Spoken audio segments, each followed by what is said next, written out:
Of the Executive Development Program, jointly sponsored by Harvard, Stanford, and INSEAD. Commencing his career with the elite civil service of Pakistan, he later joined the World Bank, where he held a variety of positions over the years. He was appointed governor of the State Bank of Pakistan in December 1999. After that, he implemented a number of major programs of restructuring of the central bank and steered the reforms of the banking sector, which is now recognized by the World Bank and IMF to be the best amongst developing countries. He is currently the Dean and Director of IBA, the oldest business school outside of North America. Before that, he served as the Chairman, National Commission for Government Reforms with the status of Federal Minister. Dr. Hussain has maintained an active scholarly interest in developmental issues, authoring more than 12 books and lots of monographs on the subject. Over to Dr. Hussain. Thank you very much. I'm very happy to be moderating this important session. Pakistan has been following its own course for the last few years. But there is a revolution, a silent revolution, which is going on in our neighboring region, the Middle East. Starting from Tunisia, then to Egypt, then to Yemen, then to Libya, and then to Syria. We have seen both non-violent, peaceful transition from the old guards to a completely new structure of democratic governance. And in some cases, there was violence and unfortunate loss of lives. Syria is still continuing to face that particular episode at this point of time. But in the meanwhile, there is a big cost to the people of these countries whose aspirations are for a better life for themselves, both the freedom of expression, freedom of choice, but also freedom from poverty and hunger. But unfortunately, these years have been tough as far as the living conditions are concerned. In Egypt, which I happen to know a little bit, the economic growth rates have come down from 6 to 7%, which was the average rate before the revolution, to, or Tahrir Square, I would say, to 1 and 2%. And they are having serious difficulties. Tourism is on decline. Suez Canal revenues are on decline. Economic activity is not taking place. Investment is not taking place. So these are very serious issues. Maybe over a longer term horizon, this is the price which you have to pay to dislodge the unrepresentative governments which rule these countries for a very long time. And the second phenomena which is attracting the attention is that in Morocco, in Tunisia, and Egypt, the Islamic parties have emerged as the winners at the popular elections. Now, is this the Turkish model, where the moderate Islam has become synonymous with economic development and poverty alleviation? We don't know the answers to these questions. If it is going to be emulating the Turkish model, then there is a great hope that conditions would improve in the Middle East and in the Arab world, because the human development indicators in Arab world are not that satisfactory. Particularly the unemployment among the youth is very, very high. And unless economic opportunities are created for those youth, the social upheaval will continue to persist over this period of time. So let's hope and wish our neighbors and our brothers in this region that they will have a better life. I have a very distinguished panel today, and I would request each one of them to speak for almost 9 to 10 minutes, and then we will open the floor for question and answer. So let me start with Stefan Weidner, who is from Germany and a scholar in his own right. Stefan? Okay. You want me to start right away? I don't know if I will make it up to 9 or 10 minutes, but I'll try my best. You asked me to talk about Egypt mainly because the other participants will talk about Syria and Algeria or the Maghreb as a whole. I think it's very difficult to separate the developments from each other, but trying to concentrate, well, the focus now is, to my mind, on Syria, because this is the most violent history right now, and probably the most dangerous for the whole region. But if you stick to Egypt, everybody, of course, was surprised by the large success of the Islamist parties. When experts were asked, like a year ago, or last March, about the development, about what result Islamist parties would reach in Egypt, experts said, well, maybe 30% for the Muslim Brothers, maybe a tiny 5 or 10% for the Salafites. Now it's double of that. So it comes, in a way, it comes as a surprise, but maybe we were too optimistic. It is that we were too optimistic, but also we were too afraid of the Muslim Brotherhood or of the Islamist parties. We still do absolutely not know what will come out, what their political program will be. Especially the Salafites, they don't have a political program. So if once in power, if we will have a president in Egypt, the presidential elections are still ahead of us. If we will have a president by the Muslim Brotherhood and a government led by the Muslim Brotherhood, we will see how they will perform, what their economical program is. Will they really improve the situation of the people, or will they just follow an ideological program?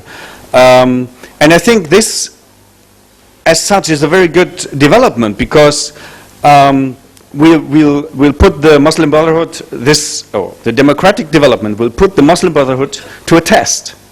We will see, can they perform or not? And if they won't, I'm pretty sure they will lose there's a large part of the support so far. As far as the Salafites concerned, I'm really afraid of that development. I hope they will not be part of a government, well, they are the most reactionary, of course, financed mainly, I guess, by Saudi Arabia, by some Wahhabite circles in Saudi Arabia. And they're really dangerous, as they're not only present in Egypt, but in large parts of Maghreb. In Libya, in Tunisia, I guess also in Algeria to some extent. In Morocco, I don't know.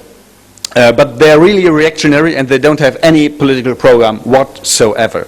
So this is the most dangerous party of those new parties in Egypt. Now, we have the Muslim Brotherhood, which is the strongest party, and to those revolutionaries, to the young people who were the promoters of the revolution, who were the initiators of the revolution, of course, they don't feel represented at all by the result of the elections, and of course not by the militaries who are the real government now. So, and if as far as I can say from discussions with activists, they think there's a kind of a coalition, a silent, secret coalition between the military and the Muslim Brotherhood, because both are conservative, at least conservative. Both are not really interested in civil society. Both are not really interested in opening up the society. And so they most probably work together. This is why a lot of activists told me in the end of last year that the parliamentary elections should be postponed until later, because the secular parties, the parties of the young activists, which just came into existence only recently, they need more time to develop. They need more time to organize. So, and this is why the military hastened or was eager to have the elections very soon. And the result is clear. And the result, I think, is not in favor of the activists, but it might be liked by the military. So what will the development be in the future? Of course, nobody knows, but I think there will be really a silent coalition between the military and the Muslim Brotherhood. The military will step down, we will have a Muslim Brotherhood government, but the military will stay behind, as it stayed behind in Turkey, as it probably stays behind in Pakistan, you know that much better than I do, and will monitor the political process, and it will try to moderate it in a way that, on the one hand, the civil society or the modernist forces, the young forces, will not get into power. That the society will not really open up. Military will try to keep its economical stance, its economical position, which is very strong in Egypt, as it is probably in Pakistan. So I think there are a lot of things in common between Pakistan and Egypt in that sense, but you know that better than I do. And I would like to ask you about it. And it will, on the other hand, will try to keep the Muslim Brotherhood from trying to make a radical policy in the sense of a radical Islamism, in the sense of an anti-Western politics, in the sense of an anti-Israeli politics. The military is the guard of the international position of Egypt in the sense of the relations to Israel and the West. So I'm not really optimistic as far as the next 5 or 10 years are concerned, but the revolutionaries are very active, they're very decided, and they are there now. They will not disappear, even after 5 or 10 years of a rather conservative government. Thank you. I just wanted to ask him a question for the audience. So far, Muslim Brotherhood and Salafists, although they formed together a majority, have not come together. They are not willing to be coalition partners. Now that shows some degree of distance between the moderate Islamic Party and the extremist Islamic Party. What is your view on that? That's absolutely right. The Islamist movement, nowhere the Islamist movement is just one. They are very diverse. They are separated by many things. From the outside it seems, oh, they're all Islamists, but that's not the case. I think the Muslim Brotherhood is much more rooted in the middle-class Egyptian society, whereas the Salafites is a rather new development fostered by Saudi Arabia and rooted in the really in the poor, the very poor. It's only the very poor who elect the Salafites, and they have no political program at all. And they would destroy anything in Egypt, starting from tourism to the international position of Egypt. So I think they will not be part of a government, even with the Muslim Brotherhood. It's the same development, by the way, in Tunisia. Thank you.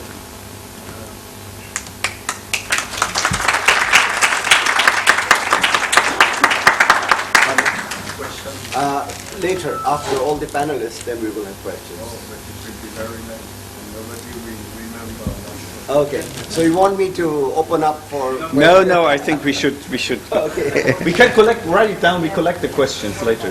Okay, our next speaker is Robin Yassin Kassab. I think the introduction is in the pamphlet which has been distributed, so I don't want to spend more time. Although the introduction in the pamphlet is wrong. Okay. It says I'm a British Palestinian writer, which is not true. I'm a British Syrian writer. Okay. Vlad Hashem, it's all the same thing. All right, to be honest, I just worked out 10 minutes ago that I was meant to talk for 10 minutes. I thought it was all going to be questions, so I hope this is reasonable. If you wanted to choose a date when the stagnation began in the Arab world, which is finally being broken. You could choose fairly randomly 1967, when the Arabs were defeated in war by Israel and the dreams of Arab nationalism or state Arab nationalism were smashed. At that point, the so-called radical regimes or revolutionary regimes gave up even going through the motions of pretending to be revolutionary, and they just focused on staying in power. They tried to build very strong police states, and they were very successful. Maybe Syria was the most successful, if you want to use that word, example of a police state in which the people in charge knew what everybody was doing, what they were saying. At least the people had the impression that every single phone call was being listened to. And really just things stagnated, socially, culturally, and usually economically, educationally, things stagnated. I'm generalizing, but they really did feel, for people on the inside as well as for people on the outside, that there was just this horrible weight on society, which stayed there really until about a year ago. And why did it suddenly change about a year ago? Well, that's a big question. We could debate that for a long time. Certainly there's the fact that the food prices were very high at that time had something to do with it. The fact that there's so many young people in the new generation has something to do with it. The fact that there's a lot of educated people but there's no jobs for them has something to do with it. But the main demand of the people wasn't economic and it wasn't political. It was something more human than that. It was for dignity. It was for karami. It was for karami insaniya, human dignity. And these were the cries that went out in Tunisia and were then repeated everywhere else. I think one thing that it showed us was that the Arabs exist. I don't want to make a big ideological Arab nationalist statement, because that became a tired rhetoric. Arabism had just become the tired, stale rhetoric of these oppressive regimes. They just used this language to justify their own barbarism. But in fact, although the Arabs are a collection, a very diverse collection of different peoples, different ethnic groups, different sects and so on, even different language groups and certainly different dialect groups, I think there is a cultural fact that the Arabs are in some way a unit. They are in some way culturally connected very deeply and politically connected, and I think that's more true today than it's ever been. For example, all the Arabs watch Al Jazeera. You know, they all watch the same news channel from Morocco to Bahrain. Most people know what they're saying on Al Jazeera. They all watch Egyptian films and listen to Lebanese pop music and watch Syrian musalsalat, Syrian TV dramas.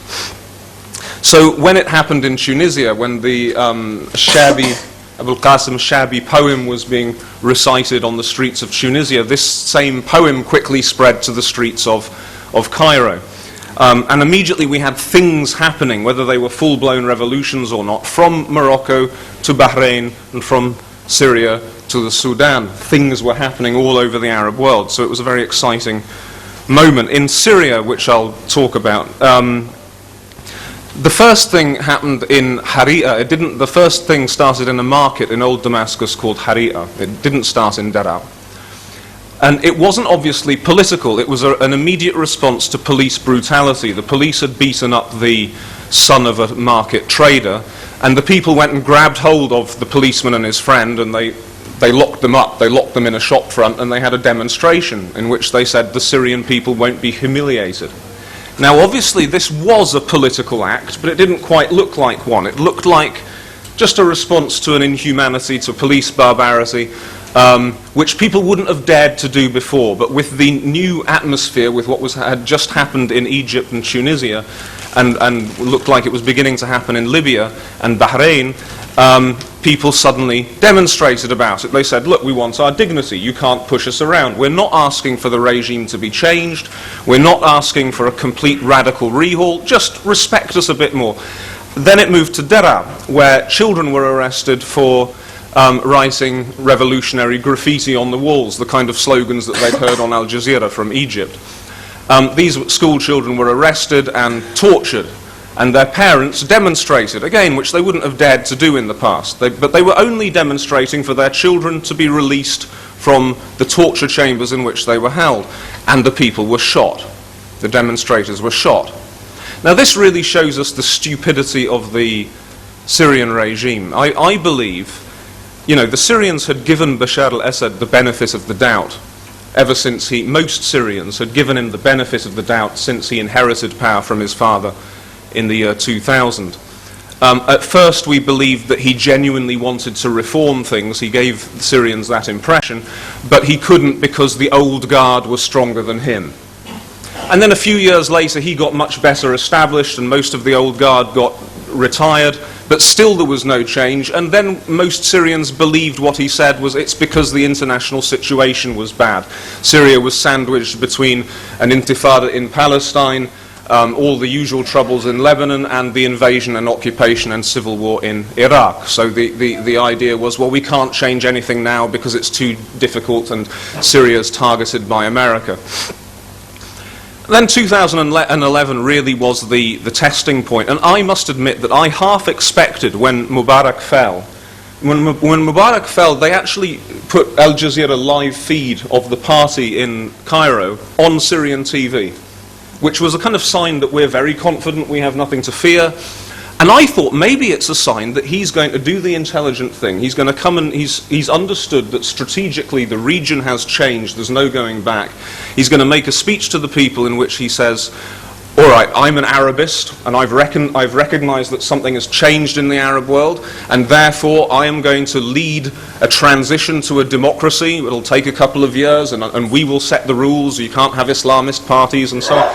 And the people would have loved that, and they would have voted for him, and he could have gone down in history as a great statesman who made the transition from a dictatorship to a democracy, because he personally, not the people around him, he personally was really quite popular. But all they knew how to do, this is the problem when a son who doesn't know what he's doing inherits from a very intelligent and very ruthless father. These people, you know, the father was born on a dirt floor in a village and in some way represented marginalized countryside people, the minority groups, etc. The son was born with a silver spoon in his mouth in a palace in Damascus, and it obviously is a complete and total idiot. He dealt with the thing appallingly. They shot people, so the demonstrations got bigger, so they shot more people, so the demonstrations got much bigger and spread all over the country, so they started torturing children to death. This has not been made up by Al Jazeera, this has been recognized by the United Nations. There's hundreds of cases in which children have been arrested and tens of documented cases in which they've been tortured to death. And this is even in the civil war in Syria in the 80s, when there was a battle between the regime and the Muslim Brothers, they weren't doing things like torturing children to death. I'm running out of time, there's so much to say. Quickly, the other policy of the regime has to be produce clouds, to produce obscurity, a smokescreen, a chaos. And they've managed to do it. Now, almost a year after it started, things are happening in Syria. There are bombs going off in civilian areas. And we don't know, you know, it's up to who you believe, whose narrative you believe. Is it Al-Qaeda, as the regime says? Is it elements of the very disorganized Free Syrian Army? Is it most probably, I think, the regime itself trying to scare the minorities and trying to show the outside world that there are mad Salafist bastards coming to take over from them? The other thing they've done is they've instrumentalized sectarianism.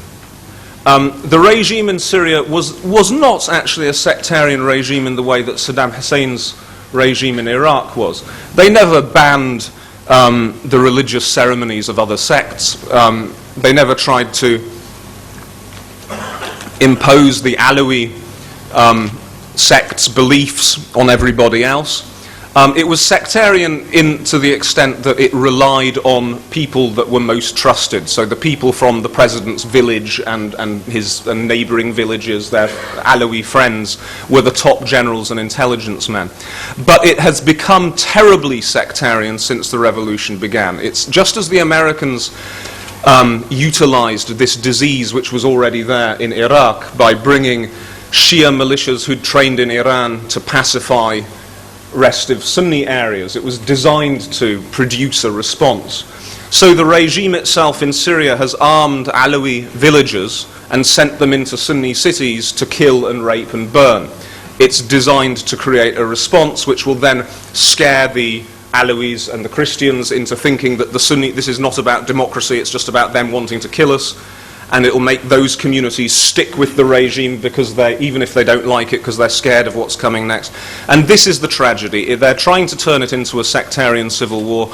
And unfortunately, although there are many good Syrians, including Alawis, especially a lot of great Alawi writers like Samir Yazbek, Rasha Omran, who are with the revolution 100%, nevertheless, the Syrian regime's policies appear to be working at the moment, and the country appears to be going into a period of civil war. It may look like Iraq for the next few years, and this will inevitably in some way drag in Iraq and Lebanon. Bahrain has already got problems. It'll make the Sunni-Shia conflict much worse, and you may well feel the echoes of that in Pakistan, as you already feel the echoes of the fight between Saudi Arabia and Iran in Pakistan. So it's not a very happy moment, yet overall I think it is a good thing, because it's good when history moves, you know, this is an inevitability.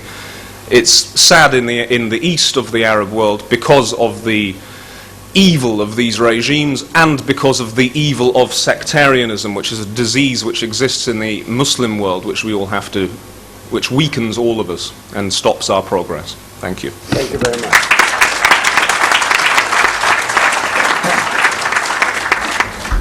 Our next panelist is Anwar Ben Malik from Algeria. I think he's going to speak in French and being translated, or you mix English and French, whatever suits you. First, I want to thank all who contributed to invite me here, all the organizers, and first the Alliance Française and its director, Mr. Daniel Balian. I will try to speak what I call airport English. It means very poor English, but my translator is here sometimes to help me. I have the honor to be citizens of two countries, France and Algeria. The morning I will speak as Algerian, and in the evening I will try to speak as a French citizen. Being an Algerian gave you some difficulty to be only hopeful for what is called the spring, the Arabic Spring. Let me tell you a very short story. In 1988 in Algeria took place very big riots, which were violently suppressed by the Algerian regime at this time. And after that riots, the Algerian government gave some political rights and the possibility to form new parties, etc., etc.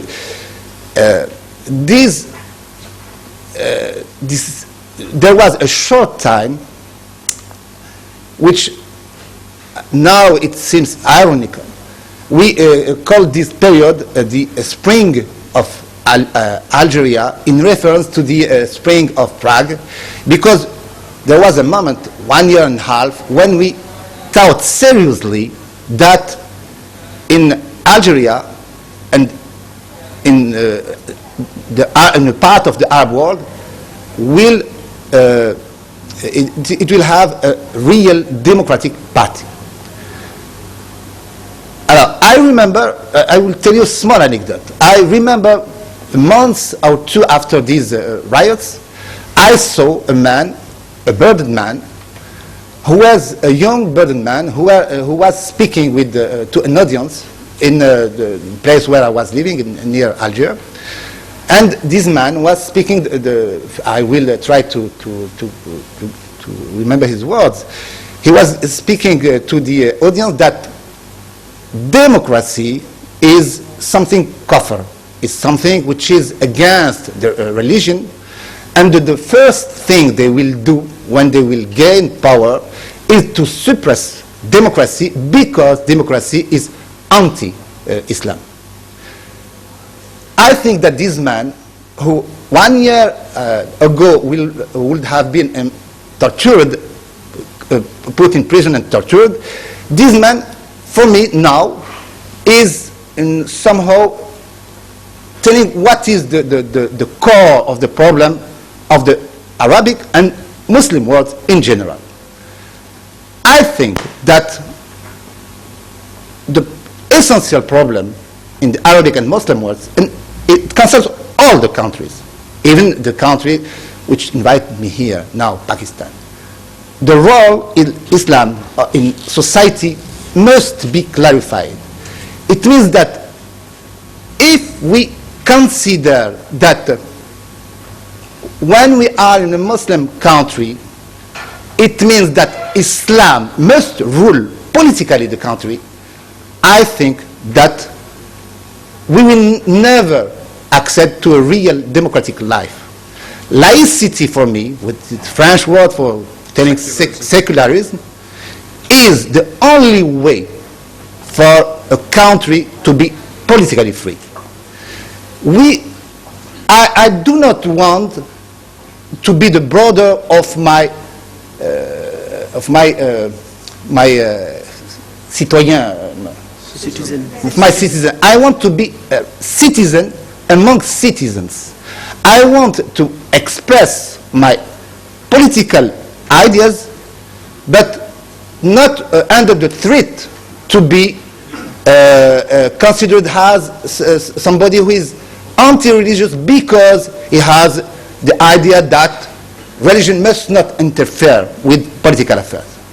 It is why when a political revolution, for example,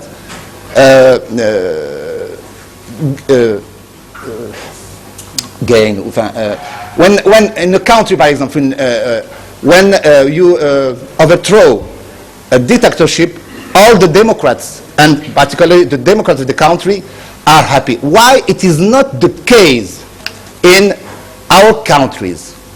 Because there is a fear that a military dictatorship could be replaced by a religious dictatorship which could be harsher than the precedent. In Algeria, we had and we have a military regime. And the only, when this tentative, this attempt of democracy began to take place in Algeria, why? The first to fear this democracy were the Democrats. This attempt of democracy, of real democracy, the toll of this attempt was 150,000 of death in Algeria. Don't forget this number. It's a very great toll. The first attempt of Arabic Spring was in Algeria. And we paid a very high price to see the type of trap in which the Muslim world is going to fall. How to separate religion from politics. It is our problem. It is the essential problem of the Arabic and Muslim worlds. This differentiation is not made till now. How or when it will be made, I don't know. It means that I'm seeing, je regarde. I'm looking to the political events in the Arab world with great hope, but with anguish too. We see, for example, in Tunisia, that one of the most important members of the Islamic Nahda was speaking about the use of Sharia in its very nearest sense. We saw that one of the top members of the new Libyan regime spoke about, one of the first things he spoke about was polygamy. Polygamy. Voilà. And now, when you see, for example, Egypt, what douleur, what a sufferance to see how now we call the Brotherhood a moderate Islam. We know this Brotherhood frères musulmans, Ikhwanul Muslimin. Ikhwan Muslimin, now are considered to be as moderate by respect to the Salafists, but all what they think about is how to restrain our political freedoms and to put them in a model where the middle age is the future. I refuse totally, because I think that, as Algerian, for example, we paid the price. I refuse that this mixture of religion and politics. We are now, as people from a very great civilization, which is the Islamic civilization. We are ready to adapt ourselves to a new world. If we don't accept separation from politics and politics and religion, we will be put aside the road of civilization. It's up to us to choose. In every country, in every Arabic country, there are political problems. And Syria, and my neighbor spoke very talentlessly about the rude regime of Assad. It's unacceptable what Assad is doing now in Syria. It's unacceptable in Bahrain what the regime of Bahrain is doing to his citizens. But there is also a fear. Now we see that in Syria, willing or not willing, the Islamist movement is going perhaps to win. Are these Islamists ready to build a free Syria? It means respecting all the political opinions of his citizens. Thank you. Well, I'm afraid we started late, but we had very nice speakers who kept us engaged. So I'll have time for a few questions. Can we have the microphone, please? Yes. Can you direct your question at one of the panelists? Yeah. Yeah. We can't hear you. Syria, he's talking to me. Oh.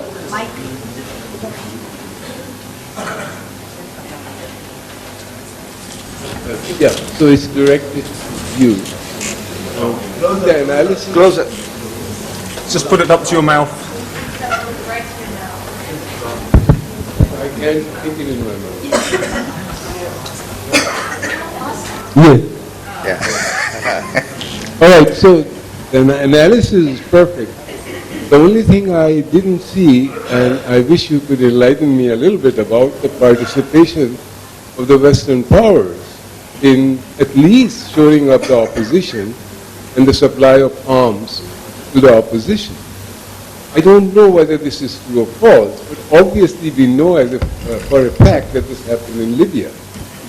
Is that also happening in Syria, or is it just some kind of a fantasy kicked up by, Al Jazeera and maybe some of the most,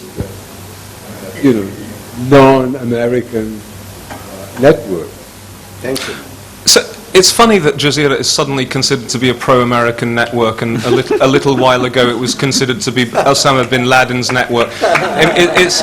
It's absurd. Sorry, it's absurd. It's as somebody with connections to Syria, and as somebody who knows people in Libya too. I, as somebody who consider myself, if I do, if I want to label myself as someone of the left, I've been horrified with leftists, many leftists this year, particularly Western leftists. Arab leftists have been more reasonable, but Western leftists have just been absurd, ridiculous. In Libya, I agree completely that there are serious issues with the intervention. I'm not so stupid as to think that the British and the French were involved because they like the Libyan people. I mean, no state gets involved in something for humanitarian reasons. They have their own interests, and they were playing it quite well. What else? I think the big problem in Libya is that it ended up in a civil war, and as Syria has done, as Bahrain may do. And when you have a violent transition, it's very hard to get a good democracy afterwards. That's the problem. The actual intervention, I think we think that we're back in 2003 or back in 1991. The world has changed. America is far less powerful than it was. The revolutions in the Arab world are one sign of the collapse of American power in the region and around the world. So we have less to fear from that. Now, in Syria, people are talking about Western intervention, There is no Western intervention, and it's not going to happen. The West doesn't dare to go and get militarily involved in Syria. It's far more complicated than... If they got into Syria, they would immediately find themselves at war with Hezbollah, which is a very effective fighting force, Al-Qaeda, which isn't, but is good at blowing people up, the Syrian regime, the Alawite sect, elements of Iraqi political parties, Iran. It's just far, far too complicated. Nobody is going to dare to intervene. As for arming the opposition, the West is not arming the opposition. It may start doing that in the future, but it's not at the moment. This is just a fantasy. Qatar and Saudi Arabia may be starting to arm the opposition. They're not doing it very effectively if they are, but they may be starting. That's again worrying, because I don't like Saudi Arabia. Qatar's interesting. I don't like Saudi Arabia at all for the reasons that you mentioned. They back Salafists. Their kind of policies just won't work in a country like Syria, which is a patchwork of different groups. It's not a homogeneous country. But no, I mean, these stories get so extreme. The Syrian regime has been saying that Al Jazeera has mocked up studios in Qatar that look like the center of Damascus and the center of Homs and the center of Hama, and they've been making... I mean, it's rubbish, it's rubbish, it's rubbish. The Syrian people, who are an anti-imperialist, anti-Zionist people, who don't like Saudi Arabia very much, are showing us all, every day, the meaning of honor and dignity and courage and sacrifice. And the leftists of the world are pretending that it's some plot run by Al-Qaeda and Israel and Qatar and Saudi Arabia and America and France. It's absurd and it's insulting. Thank you.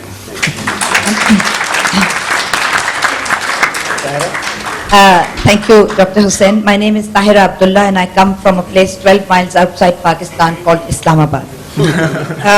I'd like to thank all three speakers, because what was fascinating was that under the umbrella term Arab Spring, each of you brought out the differences within that umbrella term. So that was fascinating. Thank you so much. I did want to raise two other questions, but Dr. Hussain started the Q&A session by saying that there was no time. So I'd like to focus on Mr. Anwar bin Malik's extremely important point about the need to separate religion from politics. We have faced this issue in Pakistan from day one. You know, we call it the Mullah Military Alliance, the MMA, which used to be the name of a religious coalition in the 2002 elections also. So we know exactly what you're talking about. It is extremely dangerous, and this goes for all three of you too, because although I'm focusing on this particular issue of secularism versus the Islamism that is sweeping across the Muslim world, and by the way, all governments are turning that way, not just those under the Arab Spring. I don't see how, without challenging religion itself, we're going to... I don't buy that, the translation of the term secularism as la deen or anti-religion or anti-Islam. That is, of course, deliberately done, erroneous translation. But even if we were to do a proper translation, the separation of religion and politics, it is extremely difficult to do that without challenging Islam itself. And there is where progressives, the liberals, the women, the non-Muslim minorities in Muslim majority states, the Islamic diaspora, all this falls down is the unwillingness to touch the origin. I agree with you in the sense that in French there is an expression, tourner autour du pot. I don't know how to translate that. It means that turning around. You have to say clearly that we have to refuse that religion, whatsoever the religion is, must govern a country. It means that in our countries, where when I see this, I'm speaking about one part of my my citizenship.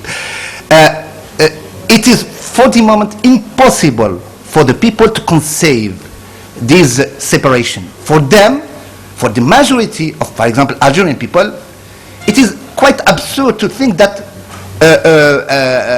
the Islam, for example, is not the religion of the state. But it's time for the intellectuals to have the courage to say that we don't want religion to be the director of political and spiritual, the ruler of the politics and the spiritual of the citizens. It means that you must have the right to say that you are not a believer, or you have another religion, etc., etc. You know that in Algeria, 3 years ago, a new law was edicted. Algeria, which there is a sort of secularism. A new law was edicted which punishes with 2 years of prison and a very huge sum of money quiconque, whosoever convince another Algerian citizen by pressure or by by seduction. This word is used in the law. By power or by seduction. Seduction. It means the word to seduce a young girl, for example, who would seduce an Algerian to change religion. It's a shame for our. But what is very strange, that in the so-called democratic parliament of Algeria, from the left to the right, nobody opposed this law. It's up to us. But what is the truth is that to have the courage means in our countries to be ready to die. For example, 150 journalists were killed in Algeria because they had not the ideas I'm telling you so clearly, but because they try to say that perhaps it's not, we must lightly separate, etc., etc. And 1,050,000 people were killed in this process. And the other problem is that when a Democrat is killed, he has not, or the family, he has not the support of the rest of the people. It means that you are isolated as an agent of everybody, CIA, Israel, etc., etc., only because you said something very normal in the 20th and 21st century, the right to think freely. And this is the biggest problem and the real problem of all the Arabic and Muslim countries. Thank you. Can I quickly respond? I just wanted to say that these things don't exist in isolation. You know, firstly, Islam itself is not necessarily the problem, but the kinds of interpretations that we have in this modern period. Because there's a very strong secular tradition within Islam, for example, this distinction between the when did it occur that Islam has been secular? Excuse me, but we are not speaking about the different interpretation of Islam. I'm speaking, I don't want Islam to be interpreted. Believers have the right to think what they want about their religion, but it mustn't interfere on political things. I completely and totally agree with you. I'm not disputing that. I completely agree with you. I'm a secularist myself, and I'm appalled by Salafists winning so much in Egypt. I'm appalled by Saudi influence. I'm appalled by any political party that claims to have God on its side, and therefore if you oppose it, you're opposing God. Of course I oppose all of that, and I agree with your basic thrust. However, I want to say that you can't attack this thing in isolation. What I mean by a secular tradition in Islam is that is that actually for most of Islamic history, the ulama, the religious scholars, didn't want to have anything to do with power. They actually often ran away when they were asked to be muftis and qazis and so on. There was a distinction between the caliph and the sultan, in other words, between the symbolic spiritual power and the actual ruler. So this is a tradition which we could develop if our people were more educated and happier and more secure, and we could have this conversation with them. This is where it doesn't come out of context. In most parts of the Muslim world, there has been no attempt by the ruling classes to establish any form of social justice for the people. In Pakistan, for example, there's a great achievement. A nuclear bomb has been built, which is a great technical, scientific achievement for a developing country. However, you go to many villages in this country and you don't find a basic clinic and you don't find a basic primary school. Now, you can't be surprised when people have obscurantist ideas when you don't give them any access to education. This is what I mean. The thing can't be taken in isolation. It's part of the larger sickness of the society. Last question. Thank you. Last question. Yeah. Yes, so finally I remember my question. In the beginning it was very interesting to observe something because the first two gentlemen spoke about the same topic, I mean the Muslim Brotherhood and the Salafists in Egypt, but the first one used the adjective Islamic parties and the second one Islamist parties. So I'd like them to highlight their use of Islamist and Islamic. Stefan, you want to go over that? Well, I myself am obviously confused by all those terms. I think, well, this is not the place to discuss it. What is important is that there is an ideological Islam, and I think the Islam we have to be afraid of is the ideological Islam or ideologization of Islam. It is not the Islam in history, and it's not spiritual Islam as such. And this is why I subscribe very much to what Robin said, while I also agree with what Anwar said. But I think it's not contradictory.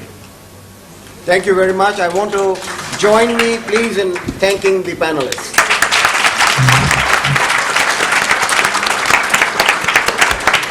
Thank you very much. Thank you. Thank you. Thank you. Thank you. Thank you.